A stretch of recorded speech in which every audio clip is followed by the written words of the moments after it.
हजारों वर्ष पूर्व आज के ही दिन गंगा स्वर्ग से धरती पर अवतरित हुई। उन्हें लाने वाले थे मनोबल के धनी भगीरथ। आज ही के दिन एक और गंगा भी धरती पर उतरी। उसे सब ज्ञान की गंगा गायत्री के नाम से जानते हैं। जिस तरह स्थूल गंगा गंगोत्री से निकलकर पूरे भारतवर्ष को सिंचित करती हुई सागर में विलीन हो जाती है, उसी तरह ज्ञान गंगा गायत्री भी साधक को पवित्र बनाती हुई ब्रह्म में एकाकार कर देती है। हमारी संस्कृति के ये आधार कालांतर में मनुष्य की अदूरदर्शिता का शिकार होने लगे। पतित पावनी गंगा प्रदूषित कर दी गई। ज्ञान की गंगा गायत्री भी शापित, प्रतिबंधित हो गई। इस युग में एक और भगीरथ का अवतरण हुआ, जिन्होंने जन जन को गायत्री की प्राण चेतना से जोड़कर नवयुग के आगमन का आधार खड़ा कर दिया। वे हैं पंडित श्री राम शर्मा आचार्य। आज ही के दिन हम सबके परम पूज्य गुरुदेव ने अपना स्थूल शरीर त्याग कर अपनी चेतना को सूक्ष्म और कारण में विलीन कर दिया था। इसीलिए आज सूर्य, गंगा की जलधारा और शांति कुंज का वातावरण विशेष बन गया है। इसे कोई भी संवेदनशील अनुभव कर सकता है। आइए हम भी डुबकी लगाते हैं इस दिव्य धारा में। 2010 का जो गायत्री जयंती पर्व हम मना रहे हैं, इसमें गंगा दशहरा पर्व भी मनाते हैं, गंगा के अवतरण का पर्व और माँ गायत्री, महाशक्ति गायत्री के अवतरण का पर्व। ये एक ऐसा दिन है जिस दिन दशहरे के दिन 10 पापों का हरण करने के लिए माँ गायत्री भी और माँ गंगा भी है। गायत्री और गंगा दोनों से हमारी संस्कृति की पहचान है। ये दोनों धरती पे आई थी और इसमें सबसे बड़ा जो एक महत्वपूर्ण दिन हम लोगों के लिए है, वो इस कारण ये है कि परम पूज्य गुरुदेव का महाप्रयाण दिवस भी है। उन्होंने सारा जीवन अपना गायत्री साधना में लगा दिया, गायत्री शक्ति को जन जन के बीच पहुंचाने में लगा दिया। गुरुदेव का आगमन 1911 में हुआ धरती पर, धराधाम पे अवतरण हुआ और उसके साथ ही, उनके आने के साथ ही एक क्रांति शुरू हो गई और वो क्रांति है जन जन के जीवन में एक परिवर्तन की क्रांति।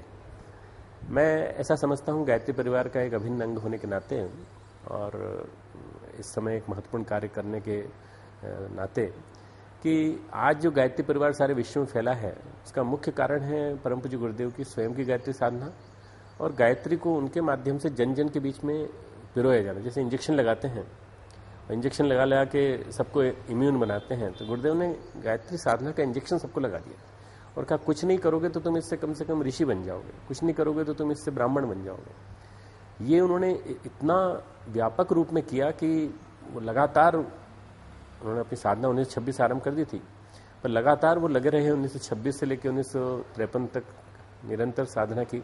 24 लक्ष्य के 24 महापुरुष ने 27 साल में पूरे किए। उन्होंने 3 वर्ष जेल में रहे और उसके पश्चात उन्होंने जो इसी के साथ साथ जिन्होंने अखंड ज्योति पत्रिका आरंभ कर दी थी, उसके माध्यम से गायत्री चर्चा स्तंभ आरंभ किया। वही बाद में अपनों से अपनी बात बन गया अखंड ज्योति पत्रिका का। अखंड ज्योति के माध्यम से और छोटी छोटी पुस्तिकाओं के लेखन के माध्यम से परम पूज्य गुरुदेव की साधना एक तरह से शब्दों में पिरो करके जन जन के बीच में जाने लगे और ये एक बहुत बड़ा काम था।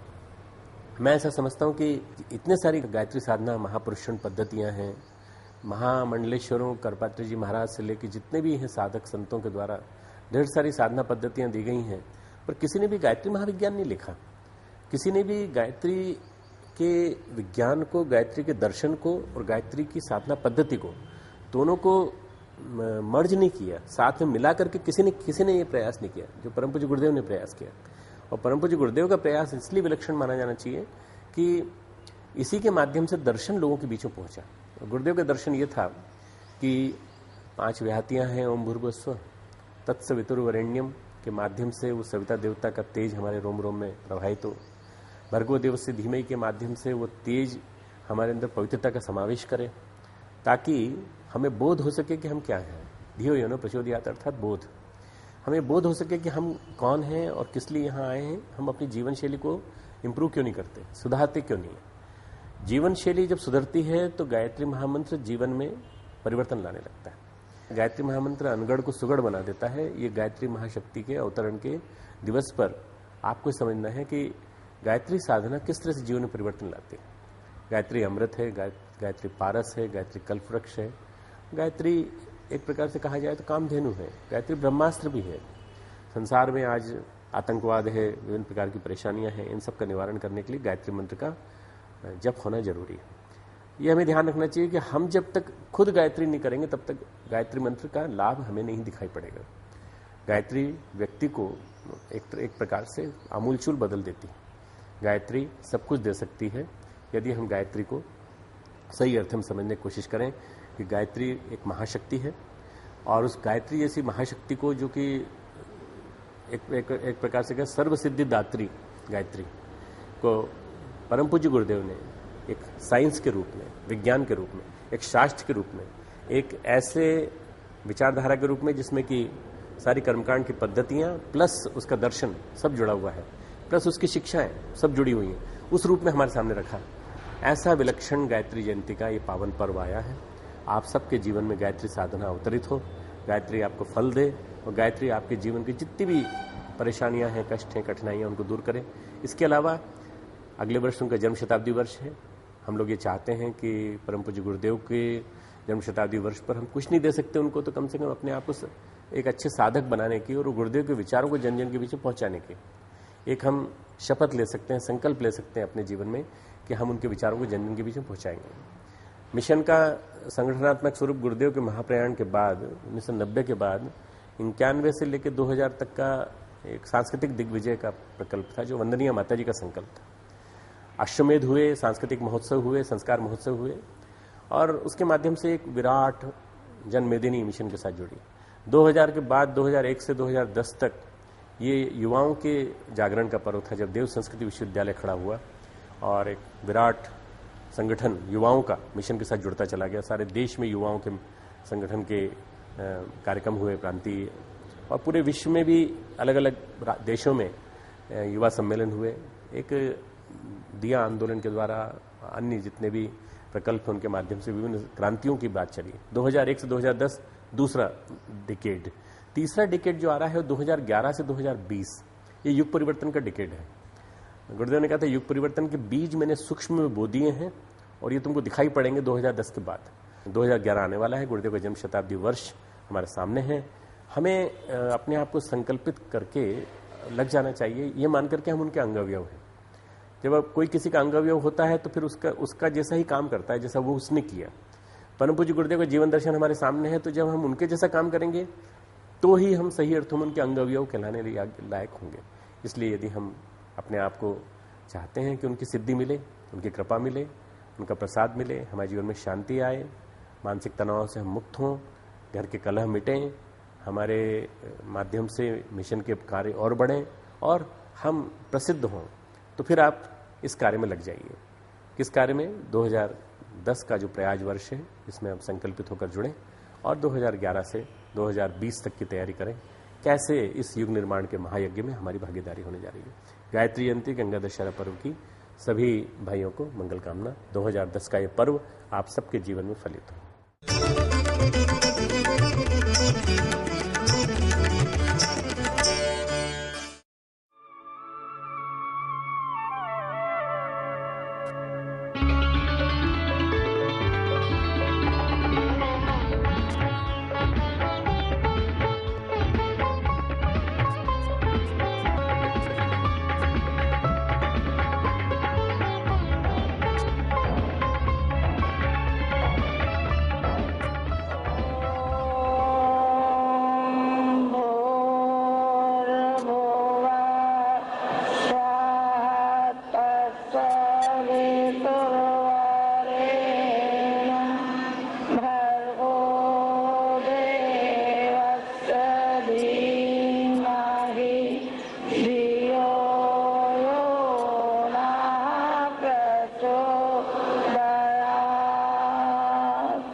परिजनों, आज गायत्री जयंती है। आज के ही दिन माँ गायत्री का प्रादुर्भाव हुआ। आज के ही दिन गंगा का प्रादुर्भाव हुआ। भागीरथ ने तपस्या की, वो गंगा को लेकर के आए। एक भागीरथ पैदा हुआ, वो ज्ञान की गंगा लेकर के आए और माँ गायत्री को अपने हृदय में तपस्या के द्वारा उन्होंने धारण किया। गायत्री मंत्र के 24 अक्षर होते हैं, 24 अवतार होते हैं, 3 चरण होते हैं जिसको त्रिपदा कहा गया है, उपासना, साधना, आराधना। ये 3 गायत्री मंत्र के चरण हैं जिनको कि आप लोग धारण किए हुए हैं। उनके उद्देश्यों को, उनके लक्ष्यों को बताए हुए उस पर मार्ग पर आप चल रहे हैं। ये गायत्री क्या थी? ये गायत्री केवल थी तो ब्राह्मणों की थी। ब्राह्मण भी इसको नहीं जानते थे। एक धूल में दबी हुई, जिस तरीके से अहिल्या पत्थर हो गई थी सांप से, और जब भगवान राम के चरण पड़े तो उसका उद्धार होता हुआ चला गया। इसी तरीके से साप मोचन थी, ये तो मैं नहीं कहती, लेकिन एक बात मैं कहती हूँ, वो ये कि जो हमारी माँ पाषाण के नीचे दबी हुई थी, जो हमारी धूल के नीचे दबी हुई थी, उस माँ को उन्होंने अपने हृदय में धारण किया। और हृदय में स्वयं ही धारण नहीं किया, बल्कि जन जन तक गायत्री माँ को उन्होंने पहुंचाया, घर घर पहुंचाया। आपको नहीं मालूम कि उन्होंने जिंदगी में कितने कष्ट उठाए, आपको नहीं मालूम। आपको तो पका हुआ मिल गया है, और उन्होंने ही पकाया है। जो पकाता है वो महत्व समझता है, जो कमाता है पैसा वो उसका महत्व समझता है,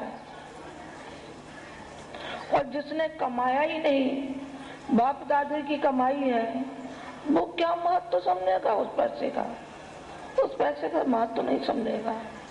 आपने कमाया नहीं है, इसलिए आपको महत्व नहीं है। उन्होंने जिंदगी में कमाया और सारे जिंदगी उसी में उन्होंने झोंक दी। न परवाह की बच्चों की, न परवाह की किसी रिश्तेदार की, न परवाह की किसी की। वो अपने सिद्धांत तो अपने असूलों के धनी थे, हमेशा उसी पर वो चलते रहे। और गायत्री माता को जन जन का, घर घर का बना दिया, और लाखों के हाथों में माला थमा दी। माला ही नहीं थमा दी, यही नहीं कहा कि एकांत में बैठ करके आप उपासना करना। एक और बात कही उन्होंने ये कहा कि तुम अपने जीवन शोधन के लिए समय जरूर निकालना, ताकि तुम्हारे अंदर से जो भी आपके अंदर मलिनता है, वो मलिनताएं निकलती हुई चली जाए। उन्होंने पलायनवादी नहीं बनाया, उन्होंने तो एक सदगृहस्थ की तरीके से ये बताया कि सदगृहस्थ में रहते हुए भी राष्ट्र के लिए, समाज के लिए किया जा सकता है। यही नहीं कि हम जंगल में चले जाएं और धूनी रमा लें और स्वर्ग मुक्ति की बात सोचने लगे। मान लीजिए एक की स्वर्ग मुक्ति हो भी गई, जब हमारा सारा देश अग्नि में झुलस रहा हो, विभीषिकाओं में झुलस रहा हो, सारा विश्व उस कगार पे खड़ा हो, विनाश के कगार पे खड़ा हो, तो फिर बताइए एक की मुक्ति हो भी गई तो उससे क्या बनेगा? मुक्ति जब तक सारे संसार का कल्याण नहीं हो जाता, पीछे नंबर अपना है। यही काम उन्होंने किया। उन्होंने नारियों के लिए गायत्री अधिकार लिखा, स्त्रियों का गायत्री अधिकार। इतना विरोध हुआ, पंडों ने अपने ढंग से विरोध किया और आर्य समाजियों ने अपने ढंग से विरोध किया। सब ने विरोध करते हुए चले गए, लेकिन उन्होंने किसी की भी परवाह नहीं की। जब उन्होंने 1000 कुंडी यज्ञ किया तो लोगों ने मखौल उड़ाया।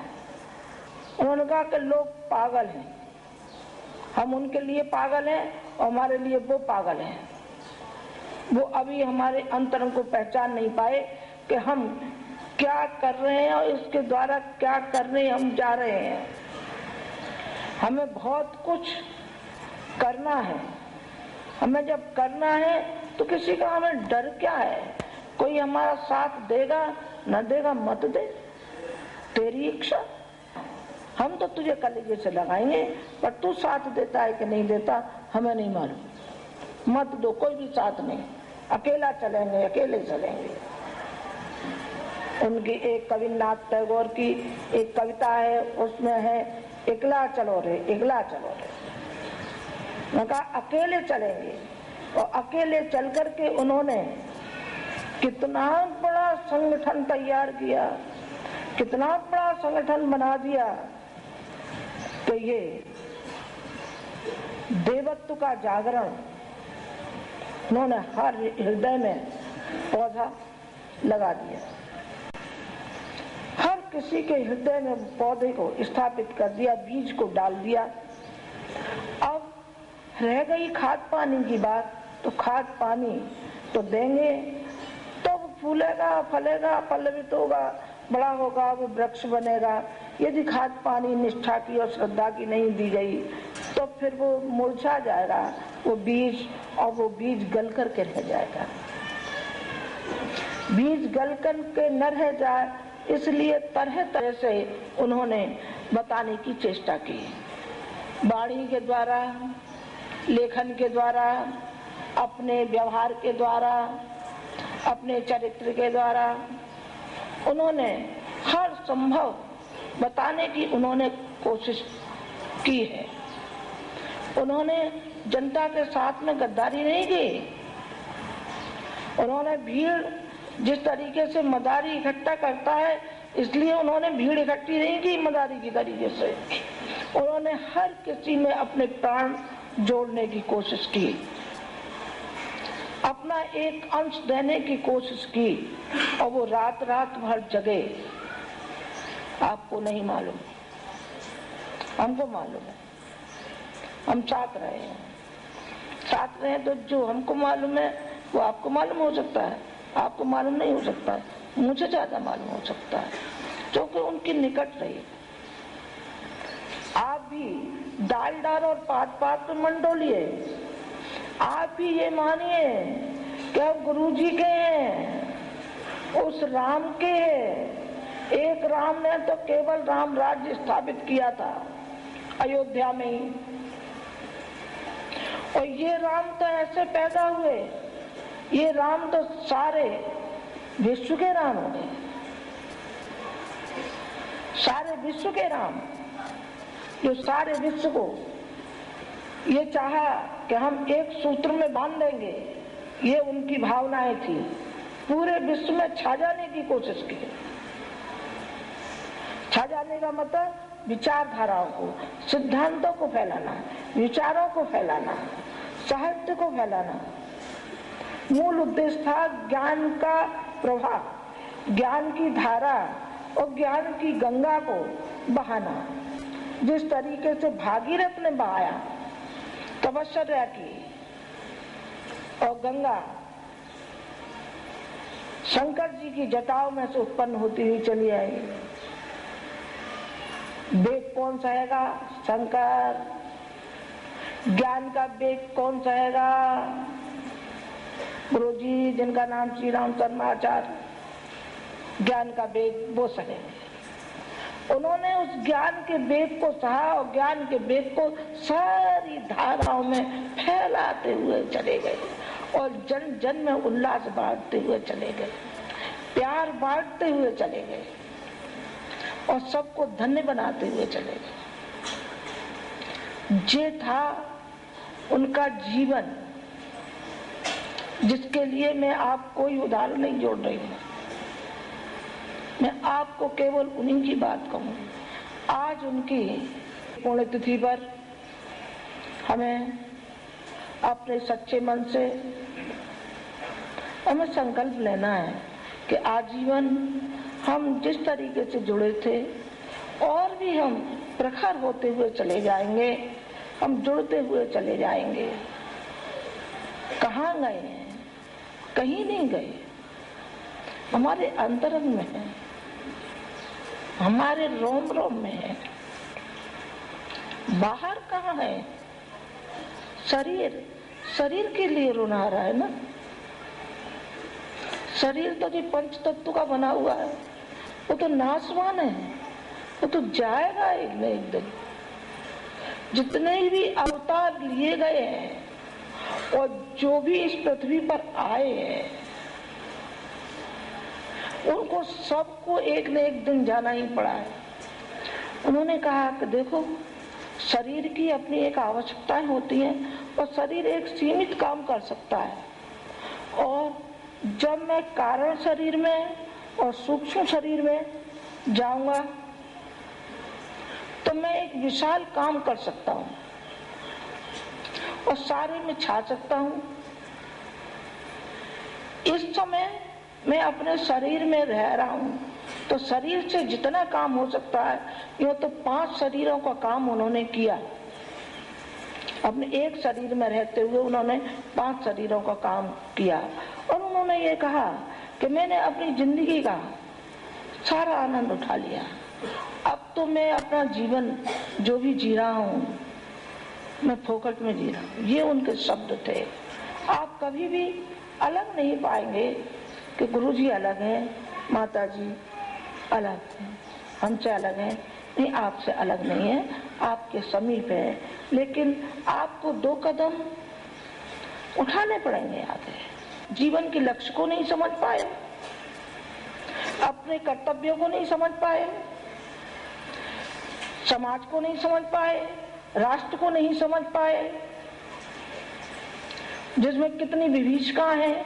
इन विभीषिकाओं के लिए यदि आपने कोई कदम नहीं उठाया तो फिर गुरुजी के शिष्य कैसे हो गए आप? केवल माला पहनने को हो गए? नहीं साहब, केवल मालाएं उन्होंने नहीं बताई थी, केवल माला हमको भी नहीं बताई उन्होंने 6 घंटे रोज उपासना की थी, लेकिन हमसे ये कहा था कि तुम उपासना जितनी बन पड़ा उतनी करो, लेकिन सारा का सारा जो काम बताया जा रहा है उसमें योगदान दो, वो काम करो तुम। और वही हमने किया। आपके लिए भी यही निर्देश है कि आप पूजा उपासना ज्यादा थोड़ी करना, लेकिन अपनी मजाई ज्यादा करना। ये कहाँ आपके अंदर बुराइयां पनप रही हैं, उन बुराइयों को निकालो निकालो निकालो और सारे समाज में से सारी बुराइयों को निकालना पड़ेगा। जिनमें निकलेंगी, जो नहीं निकलेंगी, जड़ जमाए बैठी है। दहेज से लेके, मृत्यु भोज से लेके और नशा से लेकर के जाने कितने कितने, निरक्षरता से लेके कितने जड़ जमाए बैठे हैं। इन जड़ों को बिल्कुल साफ करना है, बिल्कुल साफ करना है। जहाँ हमें पेड़ पौधे लगाने हैं, जहाँ हमें साक्षरता प्रदान करनी है, दहेज के लिए विरोध करना है, और भी हमारे राष्ट्रीय जो कार्यक्रम हैं वो भी हमें पूरे करने हैं और अपने मिशन के भी हमें पूरे करने हैं। उसके लिए हमें ज्यादा से ज्यादा समय निकालना पड़ेगा। केवल अपनी घर गृहस्थी तक सीमित रहो मत। ये मत करो कि सारी जिंदगी इन लपर गुट्टों के लिए ही हो जाए, सारी जिंदगी तबाह आपके बाल बच्चों के लिए, पत्नी के लिए, इनके ही लिए आपकी बर्बाद हो जाए। एक दिन ऐसा काल का थपेड़ा पड़ेगा कि उस दिन पछताते हुए रह जाएंगे, हाय रे ऐसी बहुमूल्य हमें जिंदगी मिली, मानव जीवन हमें मिला और हमने यूं ही तबाह कर दिया, यूं ही उसको हम तबाह करते हुए चले गए और हमने इसका महत्व नहीं समझा। यदि ये किसी के काम आ जाता तो धन्य हो जाते। किसके लिए कमाया? बच्चों के लिए, पत्नी के लिए, औरों का भी तो हिस्सा है, समाज का भी तो हिस्सा है, इसमें राष्ट्र का भी तो हिस्सा है कि केवल आपका ही है? आपका नहीं है, आपके गुरु का भी है, आपकी माँ का भी हिस्सा है। तो क्या करें माता जी, फिर आपके लिए साड़ी लाए, खाने को लाए? नहीं बेटा, हमें कुछ नहीं चाहिए। आपसे हम कभी भी ये कहे कि हमारे लिए लाइए तो 100 बार धिक्कारना हमको, आपका हमें नहीं चाहिए, जरा भी नहीं चाहिए। हमें चाहिए तो मिशन के लिए चाहिए, मिशन की भूख है। हाँ बेटे, कितनी भूख है, कितना बड़ा पेट है इसका कि आप उसकी कल्पना नहीं कर सकते। ये आवश्यकता है ये मिशन की, कि हम ये मांगते हैं कि आपने इतना कमा लिया है कि आपके बीवी बच्चे खा सकते हैं, फिर आपको क्या जरूरत है कोल्हू के बैल की तरीके से लगने की? फिर आप समाज की सेवा करो, चलो निकलो घर में से, आप यहाँ आ जाइए। आपका माँ मोह नहीं छोड़ता है, माँ नाती पोते खाल को नहीं छोड़ते, तो यहाँ तो छोड़ेंगे, यहाँ चलो। पर हमको कोई ऐसे बुड्ढे पुड्ढे नहीं चाहिए जिनको के दूसरे ही दिन हमें गंगा जी पहुंचाना पड़े, ऐसे नहीं चाहिए। हमें जीवंत चाहिए, जीवंत कार्यकर्ता चाहिए, वो जीवट हो, और जीवट नौजवान में होगी, नौजवान में जीवट होगी। तो हम उन नौजवानों से भी कहेंगे, हम अधेड़ों से भी कहेंगे, हमको जानदार व्यक्तित्व चाहिए, और जानदारी हमें आप में से चाहिए। आप निकल के आइए, आपके लिए ये मांग है, मांग है, ये युग की मांग है, ये मिशन की मांग है, ये देश की मांग है। हमें राष्ट्र का काम करना है, और राष्ट्र का काम करना है तो केवल हम घर में बैठ कर काम करेंगे क्या? गुरुजी ने घर में बैठ कर काम किया था क्या? हमने अपनी जिंदगी के 75 वर्ष गुरु के काम में लगा दिए, कठपुतली के तरीके से नचाया है, तो हम नाचने लगे, रात हो तब दिन हो तब, अपनी मर्जी की कुछ बात कही नहीं। आप हमारे लिए नहीं कर सकते कुछ, आपसे कोई आशा नहीं रखे, आप नहीं कुछ करेंगे, आप हमसे मांगते रहेंगे और आप हमको, और हम आपको देते रहेंगे। कोई इसमें बड़ी बात भी नहीं है, एहसान की बात भी नहीं है। लोकाचार है, बच्चे मांगते भी रहते हैं, लेकिन मांगने के हिसाब से उसको घटिया चीज़ें दी जाती हैं। गुब्बारा दिया जाता है, टॉफी दी जाती है, लेमचूस दिया जाता है, खिलौना रबड़ की गुड़िया दी जाती है, बस ऐसी छोटी मोटी चीज़ें दी जाती हैं। बच्चे को किसी ने आज तक 100 का नोट थमाया है क्या? बच्चे को किसी ने सोने का बिस्कुट दिया है क्या? बच्चे को किसी ने हीरे का हार पहनाया है क्या? नहीं, इसकी जान जोखिम हो जाती है। बड़ी चीज़ तो हम आपको दे नहीं पाएंगे। ये कितने आदमी आते हैं, आप भी आते हैं और लोग भी आते हैं, छोटी मोटी बातों को लेकर के आते हैं, कहते रहते हैं आप हमारी इस कठिनाई में सहायता कर दीजिए। हम जरूर करते हैं। आप हमसे बात करें तो वही बात है, माता जी से बात कोई करें, कोई बात करें। हमारे कान और हमारी आंखें माता जी के पास भी हैं। इस सारे के सारे जो ये फैला हुआ है मिशन, इसमें भी है, इसमें भी है। तो आप कहीं भी किसी से कहें वो सहायता तो हम करेंगे ही।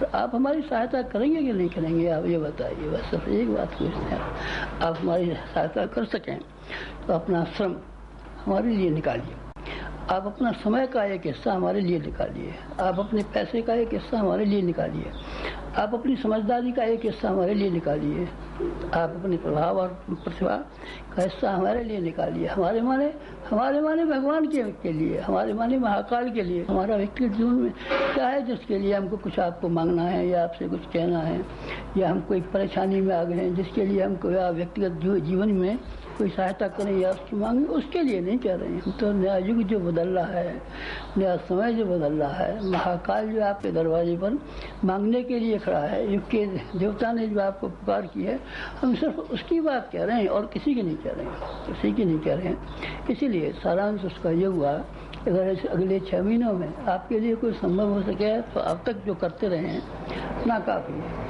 हमने तो बहुत किया, आपने बहुत किया है, ये मैं कब कहता हूँ नहीं किया है। आपका एहसान ये मानेंगे कि आपने भगवान के कहने से तो नहीं, भगवान के को तो आप नहीं जानते हैं, भगवान को आपने देखा भी नहीं है, लेकिन हमको आपने देखा है और हमारी आवाज़ को सुना है, हमारे कहने से किया है, तो इसका एहसान भगवान पर भी हो सकता है और हमारे पर भी हो सकता है। लेकिन इस साल के लिए हमको खास तौर से कहना है कि गायत्री जयंती आपको इसी रूप में मनाएं ताकि आप कोयला न रह करके हीरा हो जाए। कोयले की खदान में पड़ा हुआ एक टुकड़ा कोयले का जब ज़्यादा टेम्परेचर बर्दाश्त कर लेता है और ज़्यादा साफ और स्वच्छ हो जाता है तो वो हीरा हो जाता है। हीरे में फिर एक और बात करनी पड़ती है, खरादी के सुपुर्द करना पड़ता है, उसमें से पहले निकालता है, छीलता रहता है, फिर वो उसमें से झिलमिल होती है, फिर वो जौहरी की दुकान पर चला जाता है। जहाँ जौहरी की दुकान पर चला गया वहाँ उसकी हज़ारों लाखों रुपये कीमत वसूल होती है। और जब तक खदान में पड़ा हुआ था तब तक उसकी क्या कीमत थी, खदान में से निकाल भी लिया गया हो तो अभी कोई ख़ास कीमत उसकी नहीं है, क्योंकि उसकी सफाई नहीं की गई है, झिलमिल उसमें नहीं हुई है, पॉलिश उसमें नहीं चढ़ी है, तो उसकी असली कीमत कैसे मालूम पड़े। तो आप किसकी बात कह रहे हैं, हीरे की नहीं, आपकी और सिर्फ आप कि आपको ये जो महीने हैं 6 महीने बचे हुए, उन 6 महीनों में लगातार आप ये कहें कि समझें कि हमारा बीमार हो गए थे, आया हम कहीं चले गए थे, 6 महीने आया कोई मुसीबत हमारे ऊपर आ गई थी, यूँ भी सोच सकते हैं, मन को समझाने में क्या है। 6 महीने में बीमार हो गए थे और पड़े रहे तो दिक्कत क्या है। यहाँ 1 साल से चुपचाप एक कोठरी में बैठे हुए हैं, आप भी यही मान लीजिए कि हम संसार का हम क्या करते हैं, संसार का कोई काम नहीं करते, न बीवी का, न बच्चों का, न मोहल्ले वालों का, न पड़ोसियों, किसी का कुछ नहीं करते। आप ये समझिए 6 महीने गुरुदेव को देंगे। हरिश्चंद्र ने सारी जिंदगी अपने गुरु को सुपुर्द कर दी थी और सारी संपदा भी, आप थोड़ा सा भी नहीं कर पाएंगे, नहीं कीजिए, जरूर कीजिए, आगे भी आपको बताते रहेंगे, नहीं तो आपकी प्रेरणा, आपकी जीवात्मा, आपकी अंतरात्मा स्वयं कहती रहेगी क्या करना चाहिए। नए नए काम बताएं, पुराने तो पूरे हुए नहीं, नए काम क्या बताएं। गायत्री शक्तिपीठ हमने बनाई थी, वहाँ ज्ञान रथ चल नहीं रहा है, क्या करें हम इसको, क्या करें, कैसे करें। लोगों को हमने इसलिए कहा था कि मंदिर हमको कब बनवाने थे, मंदिरों से हमारा क्या लगाव है, लेकिन लोगों ने मंदिर बना के खड़ा कर दिया हमारी छाती के ऊपर और हमारा जी जला जाता है और हमारी आंखें ठी जाती हैं कि इसके द्वारा जो काम होना चाहिए कहीं नहीं हो रहा है। मंदिर खिला हुआ है, देवी की मूर्ति बैठी हुई है, पुजारी आता है, आरती उतार जाता है, क्या करें हम इससे हमारा क्या बनना है। इसीलिए होना यह चाहिए कि जो अब तक हुआ है बहुत भी हुआ है, लोगों ने बड़ी मेहनत से पैसा इकट्ठा करके गायत्री प्रज्ञापीठें भी बनाई हैं, किसी ने शक्तिपीठ बनाई हैं, किसी ने ज्ञान रथ चलाए हैं, किसी ने स्वाध्याय मंडल बनाए हैं, बहुत कुछ किया है, उनको कहने का क्या ठिकाना है। सारी दुनिया दांतों के तले उंगली दबाती है, लेकिन हम कुछ और कहना चाहते हैं, ज़्यादा कहना चाहते हैं, आपसे कुछ ज़्यादा की बात करना चाहते हैं। राजा हरिश्चंद्र ने अपनी राजगद्दी दान दे दी थी, उन्होंने कहा नहीं अभी और चाहिए। राजा हरिश्चंद्र अपने बिकने को तैयार हो गए, नहीं और चाहिए। बीवी बेच दी तो उन्होंने कहा नहीं अभी और चाहिए। फिर उसका बच्चा भी मर गया तो अभी और चाहिए। फिर मरघट में भंगी किया, नौकरी कर ली थी और चाहिए। विश्वामित्र में कमी थी कुछ, विश्वामित्र के ऊपर कोई तंगी आ गई थी, विश्वामित्र भिखारी थे, विश्वामित्र निष्ठुर थे नहीं, इसीलिए नहीं। राजा हरिश्चंद्र को ऐसा बनाना चाहते थे जो हीरक हो जाए। राजा हरिश्चंद्र हीरा हो गया, उसका ड्रामा गांधी जी ने देखा तो गांधी जी भी हीरा हुए, वो भी कहने लगे मैं भी हरिश्चंद्र होकर के जीऊँगा। आपका ऐसा शानदार जीवन हो कि लोग हजारों आदमी आपको देख करके कहें कि इनका गुरु कैसा होगा, और हमें प्रसन्नता हो जब हम देखें कि हमारे शिष्य कैसे हों। हाथी को प्रसन्नता हो जब उसके बच्चे हाथी जैसे हों, शेर को प्रसन्नता हो जब उसके बच्चे के शेर जैसे हों। हमारी भी प्रसन्नता का आधार सिर्फ एक है, सिर्फ एक। आप इस बीच में कुछ ऐसा महत्वपूर्ण काम करके दिखाएं जिसको हम अपने सूक्ष्म शरीर से भी कहते हैं, मौन रूप से भी कहते हैं, एकांत में भी कहते हैं, पत्रिका में छाप के भी कहते हैं, लोगों से कहलवाते भी हैं।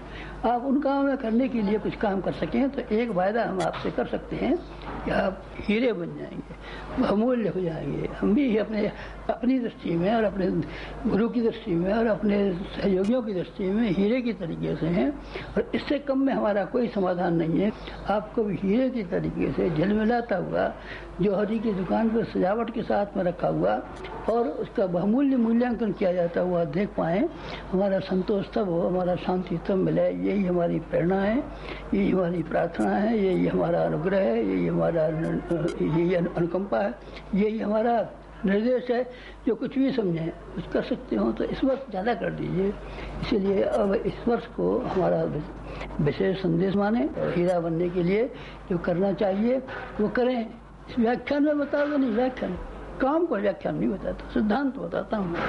काम तो पत्रिका में हमेशा पढ़ते रहेंगे और देखते रहेंगे और कहते रहेंगे बस। और क्या कहूँ आपसे, आज की गायत्री जयंती बड़ी शानदार जयंती, बड़ी महत्वपूर्ण जयंती, ब्रह्मा जी की जयंती और ये सृष्टि की जयंती, चारों वेदों को जन्म देने वाली माता की जयंती, देव माता की जयंती, और भगीरथ गंगा जी को उतार के लाए थे उनकी जयंती, ये विश्वामित्र जिन्होंने गायत्री का प्रचार किया था उनकी जयंती, सबकी जयंती। मैं चाहता हूँ आपकी भी जयंती हो तो आप भी ऐसे ही शानदार आदमी बने जैसे कि नाम आपको अभी गिना चुका हूँ। बस आप गुरुजी से जुड़े हैं, हमसे आप जुड़े हैं, तो आज का जो पर्व है जी वास्तव में आत्मचिंतन का पर्व है।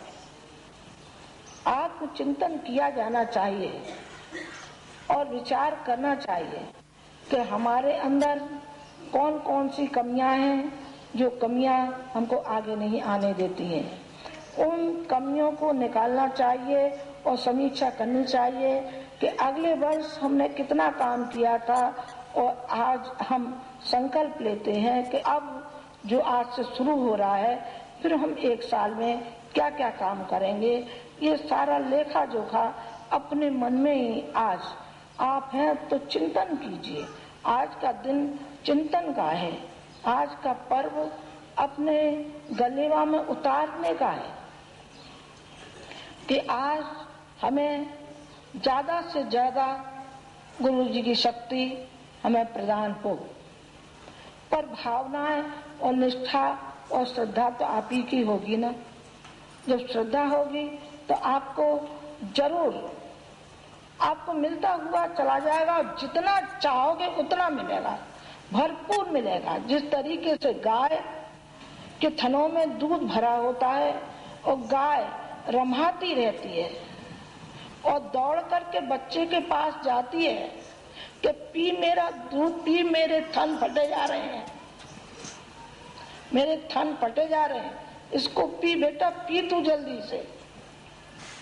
गुरुजी की शक्ति, गुरुजी तड़फा रहे हैं और वो कह रहे हैं कि कौन है लेने वाला, जरा आगे तो आवे, जरा ले तो सही, मेरा दुग्ध पान तो करे, मेरी उन शक्तियों का पान तो करे जो मैं चाहता हूँ, जो मैं इनसे कराना चाहता हूँ। उन सिद्धांतों को, उन भावनाओं को, उन आदर्शों को अपने जीवन में पालन तो करें। आप अपने जीवन में हो सके तो आप थोड़ा भी आप पालन करेंगे, तब भी थोड़े दिन में बहुत कुछ पालन आप कर सकेंगे। इन्हीं शब्दों के साथ मैं अपनी बात समाप्त करती हूँ। ओम शांति।